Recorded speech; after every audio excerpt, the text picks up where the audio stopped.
The 99%. Hell yeah! I'm a Somerville resident and a co-founder of Save Our Somerville, and I'm also an Iraq war veteran. I'm here today because the people on Wall Street don't understand what a slap in the face it is to take off the uniform, expecting the world to be open to you, and then struggle from week to week to meet the basic needs of life. I might be able to suck it up and accept that everyone is struggling. But then I think about the $11 trillion given to people who provide no service to this country. I also know from my 2 tours in Iraq what true government waste is. We spent $4 trillion in Iraq and Afghanistan, and most of that went not to the troops, but to the richest 1% of this country. I've witnessed firsthand how contractors with political connections were given a blank check to spend as they please. I saw companies like Halliburton and KBR run up the bill on food, overcharging for every plate. I saw mercenaries from Blackwater get paid millions of dollars to do the same exact work that soldiers do, minus their obligation to the Geneva Convention. Whoa. And I saw civilians paid to swipe ID cards, issue laundry, and supervise Iraqis toiling in the heat for pennies while they made 6 figures, without taxes, mind you. No tax dollars there. With all that money being tossed around, you would think touching veterans' education benefits would be blasphemous. But instead, the opposite happens. I came home expecting the new GI Bill to put me through college and give me a monthly stipend for basic cost of living. But at the beginning of every semester, I have to wonder if my check's going to come on time. I've been 2 months without a check. I have $3.77 in the bank. Rent! Rent. It's like, okay, rent. How are you going to pay rent? You can crash on my couch. You don't even know if your check's I got you. on time. And then, so I've been busting tables, I've been bouncing at clubs, doing anything it takes just to put food on my table when I'm supposed to get like $2 grand a month just to survive. And it's been 2 months. It's like, who lives like that? You know, these people at Wall Street, they wouldn't put up with not getting paid for 2 months. They give themselves bonuses after they exploit us. Tell them! So on top of that, how am I going to pay rent?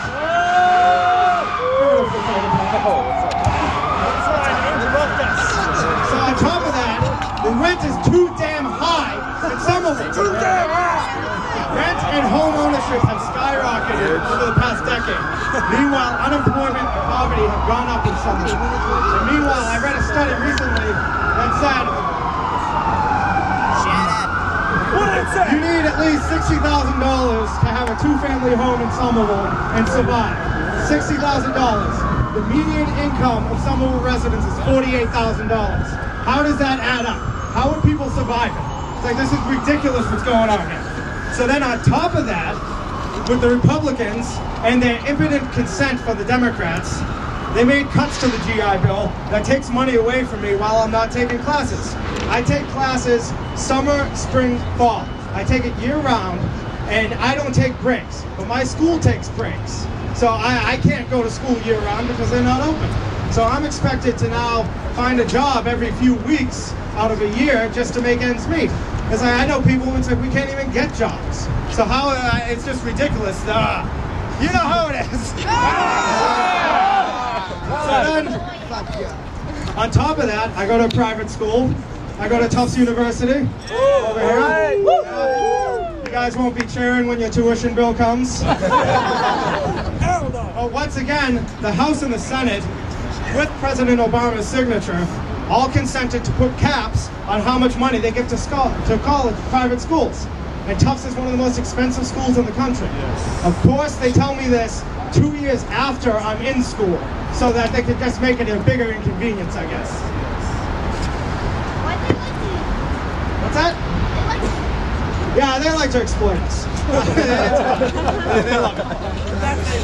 So then, as a final insult, the other day I got in the mail a letter that informed me that after I got out of active duty in 2008, I joined the reserves to make sure I didn't do a 3rd deployment in Iraq.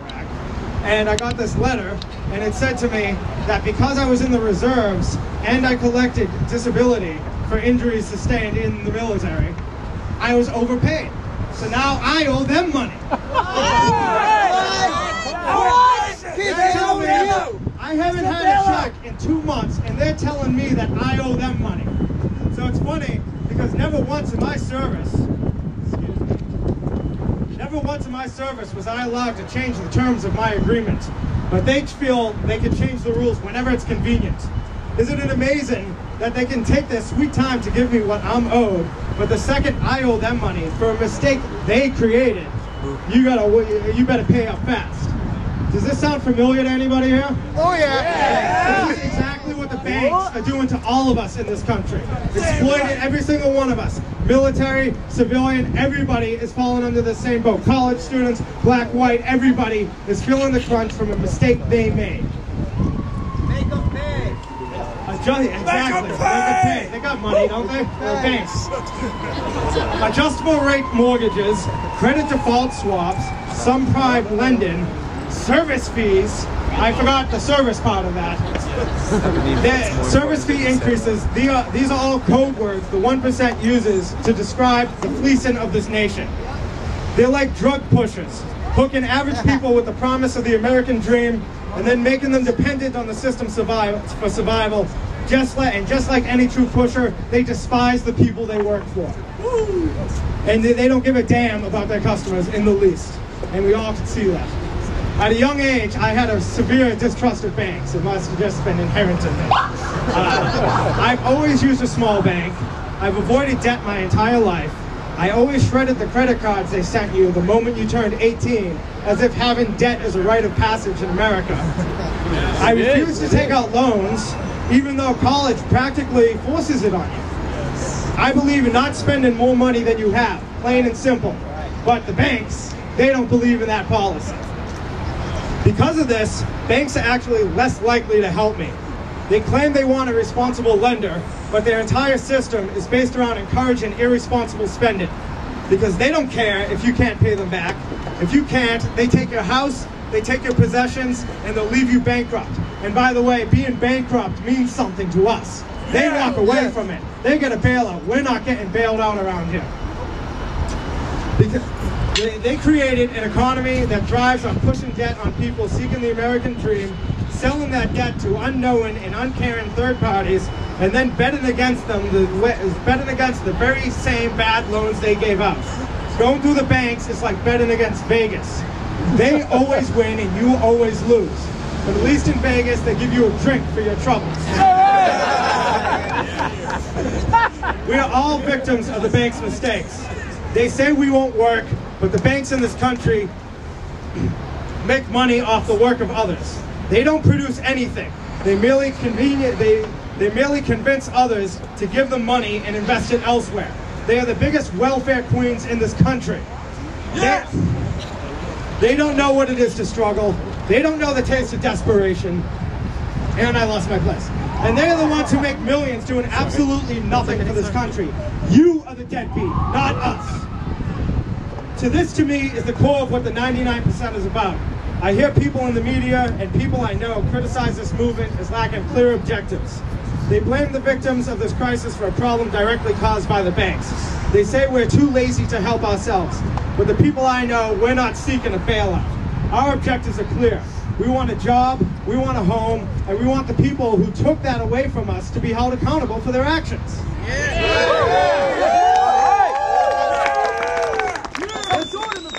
I think a few years ago, this used to be called the American Dream.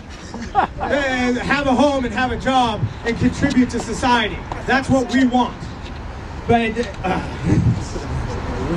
and they're taking that away from us. All right, I'll just wrap up by saying, people say that we're the lazy ones. I see everybody here. I see hardworking people everywhere I go. I see people struggling to make ends meet in this country, and then they have the nerve, who haven't done a day of work in their life and are exploiting us every day, to walk all over us, to take our homes, take our houses, take our jobs. And they want to say that we just gonna lay back and take it. So we're here, we got the revolution going on, in case we all forgot. Boston's where this all began. So I want to quote our founding fathers and say that we're survivors. I'm going to survive no matter what. And if someone's going to get in my way of survival, you got trouble. And I got words from our founding fathers. Don't tread on me. Unite us!